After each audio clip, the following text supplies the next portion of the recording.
Les amis, très heureux de vous retrouver aujourd'hui pour cette toute nouvelle vidéo analyse spéciale joueur concernant le Real Madrid, Sergio Martinez. Qui est ce petit craquito qui est sur le point de rejoindre le Real Madrid? Il est très proche du Real Madrid. À l'heure où je tourne cette vidéo, je pense que le transfert est déjà finalisé. Sergio Martinez, le milieu de terrain, c'est un milieu de terrain du Racing Santander, est proche du Real Madrid. Il a une clause libératoire de 3 millions d'euros. Pour ceux qui ont vu le match Racing Santander-Villarreal, il a fait un match de folie, un match magnifique. Pour ceux qui ont vu le match, n'hésitez pas à faire un petit résumé en commentaire. Je sais qu'il y en a quelques-uns qui suivent à fond la Liga, même les matchs hors Real et Barça. Un but, 86% de passes réussies, 77% de passes réussies et 86 dans le camp adverse, c'est énorme, hein. Ça veut dire un mec qui prend des risques. 3 dégagements, une récupération, 6 contributions défensives. C'est un milieu défensif qui peut également jouer offensif. Donc voilà, le Real Madrid travaille pour finaliser la signature du milieu de terrain du Racing, 19 ans, voilà, à rappeler. Donc son transfert va être finalisé. Le Real Madrid a décidé de reporter son intérêt pour Sergio Martinez à l'année prochaine. Bon, ça c'était il y a 6 heures, mais à ce qui paraît, il devrait être finalisé. Le club a entamé des discussions avec l'entourage. Je vais vous mettre une petite vidéo très rapide de ses performances. Voilà, on voit que c'est un milieu de terrain très calme. Peut-être que c'est la régène de Kroos, mais bon, on va pas trop mettre de pression sur ce joueur-là. Il a énormément de qualité pour un joueur de 19 ans. Il connaît la Liga, vu qu'il joue et il évolue au Racing Santander. Il connaît les matchs à haute intensité de Liga, donc c'est plus qu'un bon joueur. C'est un joueur qui a un énorme potentiel pour devenir un grand joueur de calme. Voilà, je vais essayer de passer un petit peu en retour des vidéos. Il n'hésite pas à prendre des risques, il n'hésite pas à s'imposer par rapport à ses coéquipiers au milieu de terrain. Et je pense que c'est le milieu de terrain qu'il nous faut côté Madrid. Le Real Madrid a accéléré pour Sergio Martinez ces dernières heures. L'idée principale est qu'il rejoigne la Castilla. Mais le garder au Racing sera étudié s'il joue régulièrement. Peut-être qu'il y aura justement cette affaire pour le mettre en prêt au Racing, ça peut être une étude. Qu'est-ce qu'il y a d'autre à dire? La signature est conclue. Donc ça, c'était il y a 32 minutes alors que je tourne cette vidéo.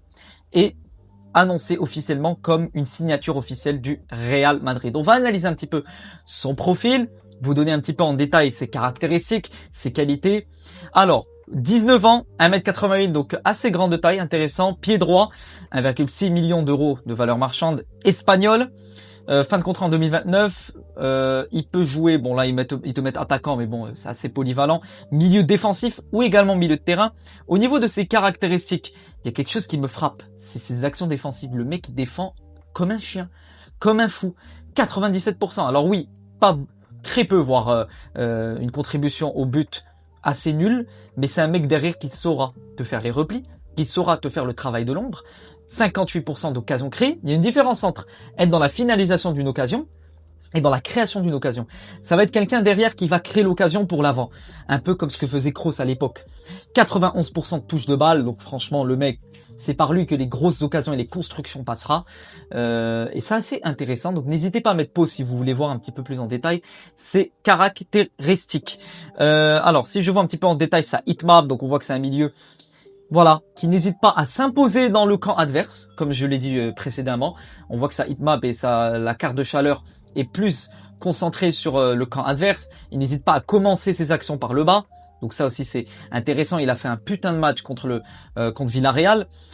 Si je vois ces data, voilà, de bonnes data au niveau des dégagements, au niveau des actions défensives, au niveau des duels aériens remportés également, XG cadré, XG hors penalty, but attendu, c'est très moyen, mais c'est le mec de l'ombre. C'est le mec qui va te faire le travail derrière les autres milieux de terrain.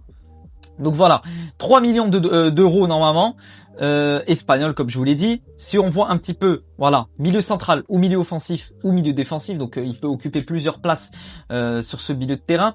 Il a joué 10 matchs de Liga de la saison passée, 17 matchs de Segunda Federación, je ne sais pas c'est quoi, 1300 minutes entre 25-26, donc la saison passée. Ok, 2062 minutes au total depuis le début, donc attention, c'est pas un mec qui a joué énormément de matchs dans sa carrière, et il faut quand même avoir un petit peu de prudence quant à son profil. C'est un bon joueur, mais c'est un talent à polir. Il faut pas considérer que c'est le Kroos dès qu'il arrive.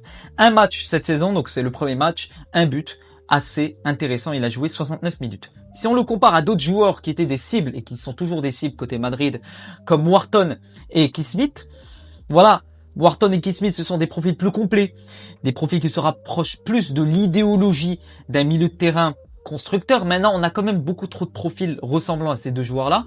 Et peut-être que ça serait plus intéressant de se positionner sur un Sergio Martinez, un gros talent espagnol, qui connaît la maison, qui connaît le pays, qui connaît la langue, qui est très jeune, et qui a un profil assez différent des Bellingham, Güler, Bernardo. Si tu prends un Wharton ou un Keith Smith, je trouve que c'est quand même des profils assez similaires.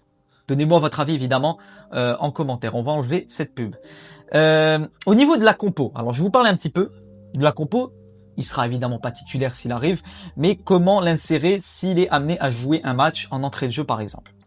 Ça sera un joueur très souvent très bas sur le terrain, au milieu de terrain. Tu auras les Bellingham et Güler qui monteront très héros, et tu auras lui un peu comme un Bernardo Silva, mais plus concentré qu'un Bernardo Silva. Bernardo, il a plus cette expérience. Lui, il a des qualités, je dirais pas similaires à Bernardo, il a quand même des qualités Bernardo, mais il a une touche assez intéressante par rapport à Bernardo, c'est qu'il est plus concentré sur les actions défensives et sur la construction derrière et devant la défense. Ça, c'est hyper intéressant. Quelqu'un qui va construire derrière la défense. Un peu comme ce que faisait Kroos à l'époque. Il va te balancer des ballons vers l'avant, des transversales pour des Vini, des Diomandé, des Mbappé. Et j'aimerais bien voir ce que ça peut donner dans cette équipe-là. Comment l'insérer? Je trouve que bon, Bellingham, Güler, il faudra parler de la complémentarité. Est-ce que ces deux joueurs-là pourront jouer sur le terrain les deux en même temps? Sinon, tu as cette place, comme je vous l'ai dit, cette troisième place de milieu qui peut être occupée par un petit Sergio Martinez en cours de rentrée de banc. Je vous rassure, ça sera pas un titulaire d'emblée parce que tu as quand même des joueurs comme Camavinga, Pitarch, Valverde, Tchouaméni qui, je dirais, ont plus de marge de progression en termes d'expérience par rapport à lui et lui devra apprendre avant de s'imposer. Mais c'est un profil hyper intéressant, les amis. Très, très intéressant quand je vous montre ces statistiques et ces datas. Ça me plaît énormément. Et le fait que le Real Madrid, je me mets en plein écran, le fait que le Real Madrid se positionne sur un jeune pour l'avenir, je trouve que c'est bon. Parce que maintenant, à l'heure où on parle, le mercato est sur le point de se terminer dans une dizaine de jours ou une quinzaine de jours. Mourinho a annoncé officiellement qu'il n'y aurait pas forcément d'autres recrues. Et il n'y a pas de place qui se libère au milieu de terrain. T'as déjà du Kama, donc on oublie Rodri les gars, c'est bon. C'est le dossier est clos, le dossier est passé, il est à Barcelone. Tu as du Kama, tu as du Bernardo, ça m'a plu la pré-saison, à voir ce qu'ils peuvent donner. Pitarch, à voir ce qu'il peut donner sous Mourinho. Tu as Bellingham, tu as Güler, tu as Tchouaméni et Valverde, comment ils vont s'imposer dans ce milieu en tant que joueurs complémentaires et de compensation par rapport aux joueurs techniques. Et tu as ce petit Sergio Martinez qui peut peut-être être la recrue phare de Mourinho, le joueur que fera évoluer Mourinho sur les 5-6 prochaines années. Ça m'intéresse énormément. Donnez-moi votre avis en commentaire concernant ce joueur. Je vais couper cette vidéo puisqu'on va partir directement. Je vais aller voir le Barça LLE, la finale du Juan Gamper Trophy, avant de vous faire un débrief évidemment, comme d'habitude. Donnez-moi votre avis les amis en commentaire. Réagissez en commentaire, un maximum de commentaires. On va en discuter concernant ce joueur et ce possible transfert. Et je vous tiens au jus.